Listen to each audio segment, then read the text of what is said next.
Okay, good morning friends. आज मैं alpha सिरा फिर से आपके साथ हूँ दोस्तों। अभी आपके ना एडमिट कार्ड्स जारी हो चुके हैं एसएससी जीडी के आपके एग्जाम से दोस्तों। तो उसमें कुछ चीज़ें जो है ध्यान रखने वाली बातें हैं, उसको आप ध्यान रखें। सबसे पहले हम बात करेंगे नॉर्थ ईस्ट के जो कैंडिडेट्स दोस्तों, नॉर्थ ईस्ट के जो स्टेट्स आते हैं दोस्तों, जिसमें आसाम आ जाता है, आपका वेस्ट बंगाल को भी इसमें हम कवर कर लेंगे, बाकी मेघालय, त्रिपुरा, अरुणाचल प्रदेश, आसाम जो हो गया ये हो गया। तो इसमें दोस्तों नागालैंड वगैरह हो गए। तो दोस्तों इसमें क्या है कि आपकी जो मेरिट बहुत कम जाती है दोस्तों, जो आपकी मेरिट्स का जो स्तर है वो हमेशा जो है दोस्तों 32 से 40 के बीच में रहती है दोस्तों। बंगाल के केस में ये 50 प्लस माइनस हो सकती है दोस्तों। तो जब भी इस बार जो एसएससी का पैटर्न है दोस्तों वो चेंज हो चुका है। आपके पास केवल 60 मिनट है, 60 मिनट में आपको 80 क्वेश्चंस करने हैं और 0.45 सेकंड आपको एक क्वेश्चन करने के लिए दोस्तों। तो जहां तक हमारी अजम्पशन है दोस्तों, एक अनुमान है हमारा, पेपर का जो स्तर है, जिसका लेवल है वो एक मॉडरेट रहना चाहिए, बहुत हाई ज्यादा नहीं हो सकता है, नहीं होना चाहिए एज पर सिलेबस भी और एज पर जो है जो एक्सपर्टीज जिनकी होती है इसमें, इन्होंने जो एनालाइज किया है। तो दोस्तों जो नॉर्थ ईस्ट के कैंडिडेट्स हैं, आपको ये ध्यान रखना है कि आपने नेगेटिव मार्किंग नहीं ली दोस्तों, क्योंकि आपकी मेरिट बहुत कम जाती है दोस्तों।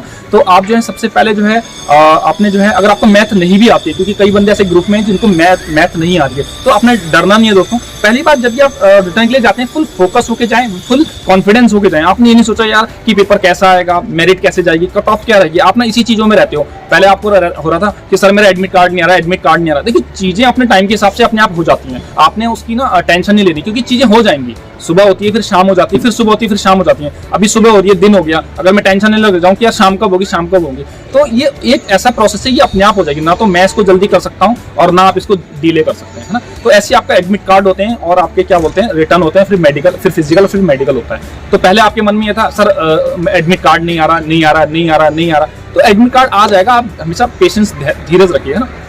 तो अब आपका एडमिट कार्ड आ गया, आप क्वेश्चन ये आ रहे हैं कि सर कट ऑफ कितनी जा सकती है, ये ऐसा डाउट है आपका खत्म ही नहीं हो रहा, सर नॉर्मलाइजेशन कैसे होता है, या फिर और जो आपके डाउट है सर कितना क्या जाएगा, कैसे जाएगा। तो दोस्तों इन चीज़ों को छोड़ दो, आप अपने टाइम मैनेजमेंट में, अपनी स्टडी में फोकस करो। जो कुछ बंदों को इसमें जो है फरवरी की डेट मिली है, तो आपको बाय ग्रेस ऑफ गॉड आपको जो है, आपके साथ बहुत अच्छा हुआ है कि आपको 1 महीना और पढ़ने के लिए मिल गया है। किसी की जस्ट ये 10 दिन बाद एग्जाम है, 10 तारीख से इनके एग्जाम चालू, किसी की 10 मिल गई है, किसी ग्रुप में 11 है, किसी को 12 है। तो आपको फेब में अगर मिली है या लास्ट जनवरी में मिली है, तो आपको पढ़ने का टाइम मिल गया दोस्तों। तो आप उतना अच्छा जो है ना अपने मॉक टेस्ट को हल कीजिए, उनके ज़्यादा से ज़्यादा पेपर को सॉल्व कीजिए, और अभी तक ज़्यादा से ज़्यादा मॉक दीजिए। आप 60 मिनट में आप कितना पेपर कर पा रहे हैं, है ना। और पेपर में जब नॉर्थ ईस्ट के कैंडिडेट्स के लिए मैं सिर्फ ये बता रहा हूँ, आपने सबसे पहले आप ये स्ट्रेटेजी बनाई कि मुझे कौन सा पार्ट करना है। जैसे मैथ्स बहुत से बंदों की बहुत ना मुश्किल है, मैथ नहीं हो पा रही है उनसे, तो मैथ को आप एक हिस्सा छोड़ दीजिए, आप रीजनिंग कीजिए, फिर आपकी हिंदी या इंग्लिश, क्योंकि हिंदी, इंग्लिश और जीएस। तो अगर आपकी मैथ वो है ना, तो आप जीएस और हिंदी को सबसे पहले करो दोस्तों, क्योंकि जीएस में क्या होता है, आपके 20 क्वेश्चन है, 20 क्वेश्चन आपके मुश्किल से 5 मिनट में हो जाएंगे दोस्तों। अगर क्योंकि जीएस एक ऐसा पार्ट है, अगर आपको आ रहा है, सपोज एक क्वेश्चन आता है कि इंडिया की राजधानी क्या, सपोज हमने ले लिया भारत की राजधानी क्या है, तो दिल्ली है, तो आप ऑटोमेटिक दिल्ली को ना क्लिक कर देंगे, आपका 1 सेकंड भी नहीं लगा, सेकंड के भी 10वें हिस्से में आपका क्वेश्चन वो हो गया। यानी कि तुरंत क्वेश्चन आप पढ़ेंगे और तुरंत आपके माइंड में वो क्लिक करेगा कि हाँ ये आंसर आपका 20 के 20 में से आप जितने भी आपको आते हैं उसमें आपने ज्यादा टाइम नहीं लगाना, जो कर दिया वो कर दिया, हो गए, ठीक है।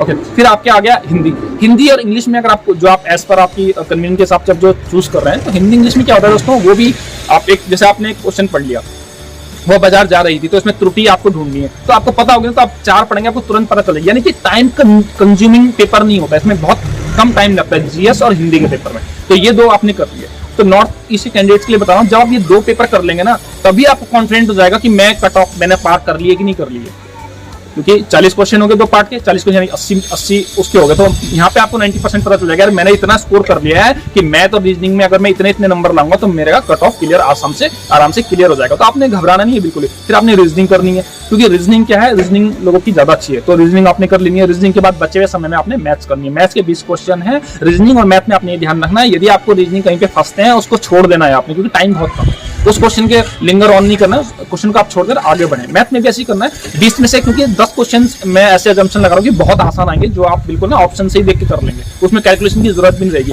तो आपने वो 10 फटाफट से कर लेना है। तो आपने इस स्ट्रैटेजी के साथ चलना है पेपर में, घबराना नहीं है, और इन चीजों में नहीं पढ़ना कि कट ऑफ कितनी जाएगी और ये कब आएगा वो कब आएगा। और नॉर्थ ईस्ट के लिए सिर्फ ये जो 7-8 स्टेट है, इसमें वेस्ट बंगाल की आपकी क्योंकि मेरिट बहुत कम जाती है, तो आपका पेपर इजीली क्लियर हो जाएगा आपका। बाकी जो अदर स्टेट के लोग हैं वो तो अपनी अच्छी तैयारी जारी रखें, क्योंकि आपका जो मेन जो मेरिट का फैक्टर होता है दोस्तों, वो जीके जीएस होता है, क्योंकि मैथ सबने कर रखी है, यूपी, राजस्थान, हरियाणा, उत्तराखंड, दिल्ली के जो लोग हैं, जो एमपी के हैं, इस स्टेट से बिलोंग करते हैं, क्योंकि मेरिट बहुत ज्यादा हाई जाती है, तो मैथ सबको आती है, हिंदी या इंग्लिश भी सबको आती है, रीजनिंग भी आपने बहुत अच्छी करी, बहुत अच्छी लेवल की आपने तैयारी करी हुई है, लेकिन जीके जीएस से आपका निर्धारित होता है कि आपके मेरिट जो है इन स्टेट्स की जो हाई मेरिट जो होते हैं, हाई स्कोरिंग जो मेरिट स्टेट होते हैं, इनकी जो मेरिट होती है दोस्तों वो जीएस से निर्धारित हुई, जीके जीएस से पता चलती है, करंट से पता चलती है, जो आपका जीके जीएस पार्ट है। तो आपने उनके लिए मैं इतना ही कहना चाहूंगा कि आपने विदाउट एनी हेजिटेशन और फुल कॉन्फिडेंस के साथ पेपर देने जाना है, वहां पे घबराना नहीं है और फालतू की चीजें अभी छोड़ दो, कट ऑफ कितनी जाएगी, वो क्या कर रहा है, ये क्या कर रहा है, आप फुल फोकस दो, ज्यादा से ज्यादा आप मॉक टेस्ट करें, जो भी RW के कर रहे हैं, टेस्ट बुक का कर रहे हैं, प्रीवियस के मैं बार बार करूंगा, कंटिन्यू करते हो। मैथ ऐसा सब्जेक्ट है, मैथ हमेशा रिपीट होती है, मैथ बाहर से कोई क्वेश्चंस नहीं आता है, मैथ आप यहाँ भी करोगे वही होगी, अमेरिका में जाके भी करोगे वही होगी। तो मैथ के जितने प्रीवियस ईयर के हैं आप ज्यादा से ज्यादा करें, उसको सॉल्व करने की कोशिश करें, कम से कम टाइम में ज्यादा से ज्यादा करने की कोशिश करें, यही सफलता का मूल मंत्र है। और हमने ग्रुप में हमेशा यही बताया कि हार्ड वर्क, सफल धीरज हो गया, आपकी मेहनत हो गई, पॉजिटिव सोच हो गई, सकारात्मक सोच हो गई, यही आपको जो है ना आपकी जीत सुनिश्चित करेंगी, यही आपका सिलेक्शन कंफर्म करेंगी। इधर इस ग्रुप में ढूंढ लिया आपने कट ऑफ कितनी जाएगी, इस ग्रुप में पूछ लिया यार पेपर कहां से आएगा, आसान आएगा, मॉडरेट आएगा, ये क्या होता है, ये आपकी सफलता को निश्चित नहीं करता है। सफलता जब आप कमरे में बंद हो जाएंगे उसके बाद ज्यादा से ज्यादा मॉक टेस्ट देंगे, वो आपको निर्धारित करेगा।